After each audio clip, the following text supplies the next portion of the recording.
सरकारी वकिलांचा युक्तिवाद चालू असताना आरोपी यांनी जो त्याला बुरखा घातलेला होता तो काढला आणि तो कोर्टात अरेरावी करायला लागला, तमाशा करायला लागला, पोलिसांना वगैरे पण जरा धक्काबुक्की करत होता।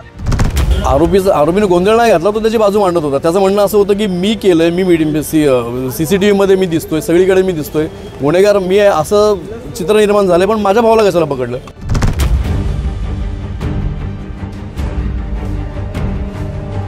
कल्याणमधील मराठी तरुणीला मारहाण केल्याप्रकरणी आरोपी गोकुळ झा याला पोलिसांनी ताब्यात घेतलं आणि त्यानंतर त्याला कोर्टामध्ये हजर केलं। कोर्टानं त्याला 2 दिवसांची पोलीस कोठडी ठोठावली आहे। कोर्टात हजर केल्यानंतर गोकुळनं त्या ठिकाणी गोंधळ घातला, तमाशा केला आणि यावर कोर्टानं त्याला तंबी देखील दिली असा दावा पीडित तरुणीच्या वकिलानं केलेला आहे।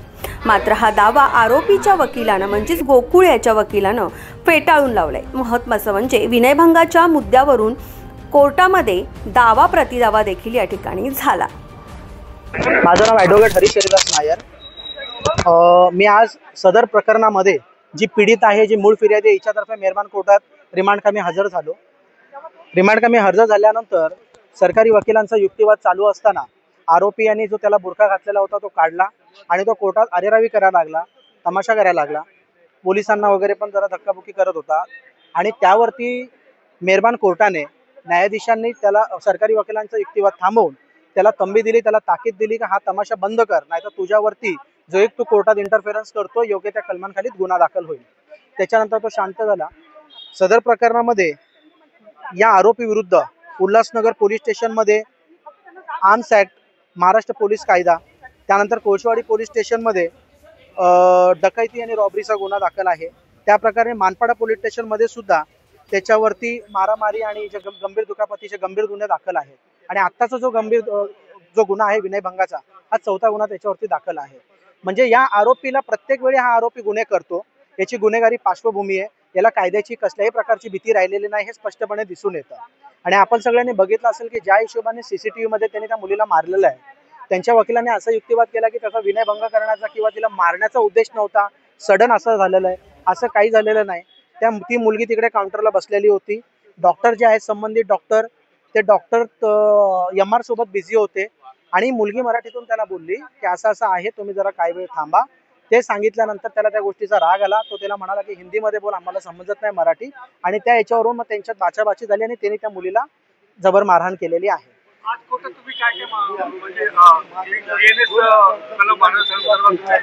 सदर आरोपीवरती आता सध्या जो FIR दाखल आहे भारतीय न्याय संहिता 2023 चे कलम 74, 79, 115(2), 118(2) आणि 3(5) अन्वये या आरोपींवरती गुन्हा दाखल आहे। कारण या गुन्ह्यामध्ये सदर आरोपी आणि त्याचा भाऊ हे दोघेही तेवढ्याच सामील आहेत आणि त्या दोघांनी मिळून अपराध केलेला आहे। पोलिसांनी याच्यामध्ये आरोपीची 7 दिवसांची पोलीस कोठडी मागितली होती, परंतु न्यायालयाने 2 दिवसांची 25 तारखेपर्यंत पोलीस कोठडी दिलेली आहे, जी की आमच्या मते खूप कमी आहे। कारण पोलीस तपासामध्ये जास्तीत जास्त पोलीस कोठडी मिळणं गरजेचं होतं, कारण CCTV फुटेज आहे त्याचा बाकीचा तपास करायचा होता। आणि मुख्य म्हणजे हा जो आरोपी आहे, हा आरोपी गुन्हा दाखल झाल्यानंतर फरार झालेला होता। मग अशा याच्यामध्ये त्याचा जास्तीत जास्त की त्याला कोणी सहारा दिला, तो कुठे होता, तो कुठे गायब होता, आणि हा कुख्यात गुंड दिसतोय याच्या गुन्हेगारी पार्श्वभूमीवरून, म्हणून अशा आरोपीचा व्यवस्थित तपास करणे कामी जास्तीत जास्त PC देणं अत्यंत गरजेचं होतं। तर त्यांना पोलिसांनी अरेस्ट केलं, तो फरार होता। मग तो भेटला आणि मीडिया वगैरे राजकीय रंग गेला, त्याला आणलं त्याला इकडे। युक्तिवाद असा होता, युक्तिवाद म्हणण्यापेक्षा आमची बाजू अशी होती की त्याच्यावर 300 पण ॲप्लिकेबल नाही, 326 नाही आहे। त्याच्या भावाची मुलगी होती लहान, तिला ॲडमिट करायला तो गेला होता, डॉक्टरांनी तिला बघितलं नाही, डॉक्टर नव्हते, काय मे बी असेल काय कारण हॉस्पिटलचं, ते उशीर होत होतं त्याच्या इलाजासाठी, म्हणून त्यांनी रागाच्या भारात ते त्याच्याकडनं ते कृत्य झाले। आता त्याच्यामध्ये हा राजकीय रंग झाला, मराठी अमराठी बिहारी असं झालं आणि ते वाढत गेलं। सर, या कोर्टासमोर आरोपीने गोंधळ घालायचा प्रयत्न केला, आरोपीने गोंधळ नाही घातला, तो त्याची बाजू मांडत होता। त्याचं म्हणणं असं होतं की मी केलंय, मी CCTV मध्ये मी दिसतोय, सगळीकडे मी दिसतोय, गुन्हेगार मी आहे असं चित्र निर्माण झाले, पण माझ्या भावाला कशाला पकडलं हे तो सांगत होता। त्याचं इंटेन्शन एवढंच होतं की माझ्या भावाला काय करू नका, मी स्वतः हजर आहे, माझ्यावर जे आरोप आहे ते माझ्यावर आहे, भावाचा गुन्हाच नाही, संबंधच नाही। न्यायाधीशांनी सांगितलं याला की तू जे बोलतोय सरकारी कामात अडथळा आणतोय, तुझ्यावर अजून एक गुन्हा दाखल होईल, त्याच्यामुळे तू काय बोलू नको, तू वकील नेमलेले आहेत, वकील तुझी बाजू मांडतील, ते सर्व सांगतील, न्यायालय सगळं ऐकेल, तुझी बाजू ऐकेल, त्यांचीही बाजू ऐकेल। मग तो शांत झाला. तो काय असं म्हणजे ॲग्रेसिव्ह वगैरे काय झाला नव्हता, फक्त त्याची बाजू मांडत होता. तर आपण बघितलं की दोन्ही वकिलांचं नेमकं काय म्हणणं आहे. कोर्टामध्ये या दोन्ही वकिलांनी आपली बाजू मांडली आणि त्यानंतर कोर्टामध्ये आपल्या भावाला का अटक केली याविषयी प्रश्न देखील गोकुळनं उपस्थित केल्याचं त्याच्या वकिलांकडून सांगण्यात आले.